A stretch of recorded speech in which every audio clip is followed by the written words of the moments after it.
Oh, so Shaq and Kobe are going to go through round 2 of their Christmas matchup. Yeah. I didn't even realize they played 2 years in a row.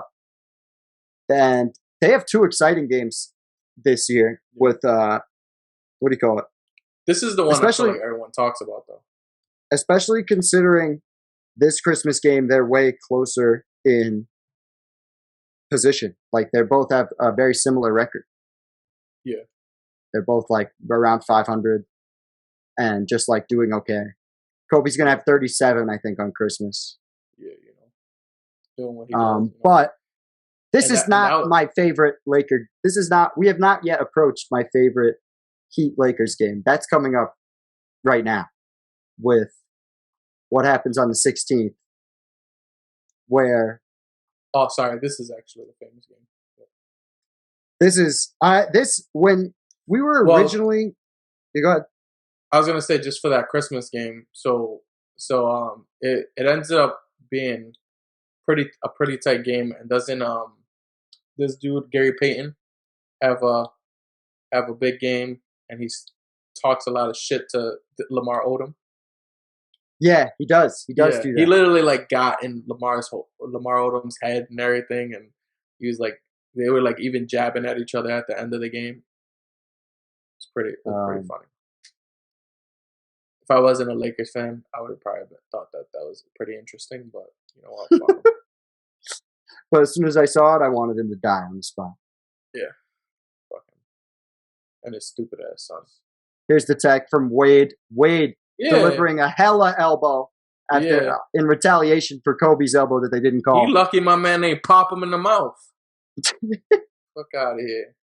And then they got teed up. Odom and Gary get teed up. Get the fuck out of here, whole ass. But yeah, fun game, but not my favorite game. Yeah. My favorite game is the one that they play about 2 weeks later. Yeah. A few weeks later. Not 2 weeks, but a few weeks later. Yep. Where it is Heat Lakers, right? And the Shaq and Kobe decide, as we see here, to dap up, and it is a conscious decision on Shaq's part on Martin Luther King Day to say, we should stop acting like we want to fight, we want to come together. Ring. I think this will be the last game where this game gets a lot of hoopla.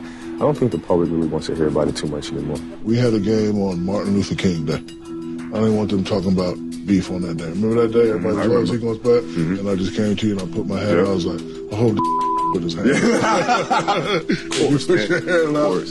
See, NBA stands for nothing but actors. Like I tell people this all the time. We had our disagreements, but in real life, it's not like I'm going to, have an argument with you when you're with your family. Right. Like it's this life. It's always Uncle Shaq. But we had to keep it going. So I love you, but I don't want to talk to you. And it was really cool in the moment. I remember vividly as a kid in the moment. Like, oh, Shaq and Kobe made up. I remember this. But now that I have all this time to know, like, Shaq was just like, I was the guy who had to keep our beef going, whatever, that type of shit. Yeah. I feel like he's still not happy with Kobe. Like, I feel like he still doesn't really like him. He's just like, let's do this for the cameras, step up. Now go fuck yourself up, whatever. Yeah, probably. Yeah. Well, you know it because they talk about it in that little interview thing years later, right? And they talk about how like when Kobe won his 5th, Shaq was like still pissed and throwing shit. Like clearly, like they had that competitive edge to them. Yes, but that just shows. This is again proves to you that Shaq's a hoe because my man Kobe just straight up. I'm cool. I was cool with squashing the beef. He was never beefing. But when Dario says hoe, he means hoe like the way Michael Jordan says hoe, not in the way people consider like a prostitute. It's not what he means. Yeah. He's not a prostitute. Means, like, he's just a hoe. The way specifically Michael Jordan uses the word hoe towards what's his face? The scrub guy. So what Russell's pretty much telling y'all is if y'all bitching about me saying hoe, y'all better be bitching about Michael Jordan saying hoe too. That's what he's saying. Y'all bitch, get y'all. And since you want to sweep that under the rug, we can sweep this under the rug. Yeah, facts. But Let's go. when one beef ends for Shaq, another begins. Right? Always. Also, the Heat are undefeated against the Lakers with Shaq as a member of the Heat to this point.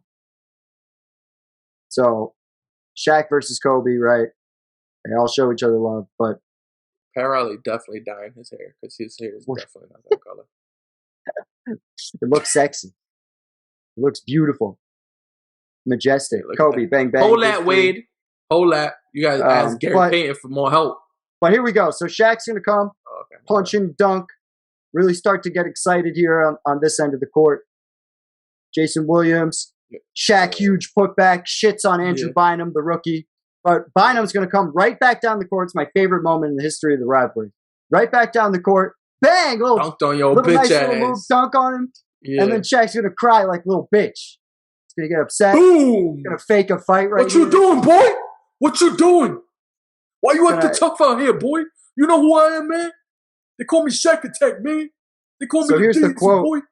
Here's the quote from Shaq because on draft day, let me find the draft day quote because I think it's important. Draft day. This is it. It's no, right this is what Shaq said. Draft day. Bynum irked O'Neal on draft day by saying he was a lot like O'Neal, except he actually made his free throws. Only 17 at the time, Bynum didn't know that O'Neal never likes to hear about his missed free throws or added pounds. So he goes, tell Bynum Shaq doesn't respond to juvenile delinquents without a college degree. Tell him to get his degree and then we can talk. In the meantime, fuck off, essentially. Did he also say he was a doctor? Yeah. No, yeah, actually what he said is, in the meantime, he should call me Dr. Shaq because I'm working on my PhD. Yeah. But on the Kobe beef ending, I just really wanted to point this out. Shaq credits it to Bill Russell talking to him. So you can add 11 championships and an ending of the beef to Bill Russell's resume as being a top 2 NBA player all time. Top 2. All right. Top 2 NBA player ever. He ended the beef. He said he told him. So here, hold on. So quick question, just because, and then after this, I promise it's gonna be like just a quick one. So what makes him 2 instead of 1? I had orders from the great Bill Russell. Shaq said he was telling me how rivalry should be. I asked him if he ever disliked anybody he played against, and he said never. He said I should shake Kobe Bryant's hand, let bygones be bygones, and bury the hatchet. We spoke about something more important than basketball. Yeah, I swear to God, he made second greatest player ever. Love it. Made it up. Love it. All right.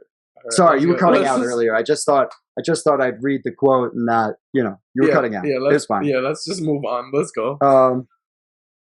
But yeah, thank God for this is my favorite. This is my favorite. This is my favorite Heat Lakers game by a lot. And all these games are like competitive and close. Yeah, like a lot of fun. Yeah, a lot of fun. Shaq elbowing Andrew Bynum. Oh man, yo, if I was Kobe, I would have just got a crack at him and ran. What? Just ran. I would have. But it's Andrew Bynum. I would have mellowed his ass. A guy who was making millions of dollars and playing good in the NBA and just decided, I don't like basketball anymore. I'm done. Yeah, exactly. Once he went to the 76ers, he was like, fuck yeah. He was like, fuck the cold. Fuck Philadelphia. He's like, all these beards. I broke my leg bowling. I sprained my ankle bowling. He said, all these beards and black and milds, I gotta leave. Man, when he left the NBA, there are a few guys that had just like an emotional negative response pointed out them more than Andrew Bynum. Like it was visceral hatred. NBA fans hated Andrew Bynum. Yeah. Hated him. He used to be my guy. Just never cared about basketball. Even when he was on the Lakers, he never cared about basketball. That was like his thing. That was like the narrative on him. Really? I never felt like that. I felt like he was the second best center. Yeah, because he was an all-star. At some point. Yeah. some people considered him better than Dwight for a cup of coffee. One of those people being Shaq. More on that later. Yeah, me too. But he had a way better post game than Dwight, for sure.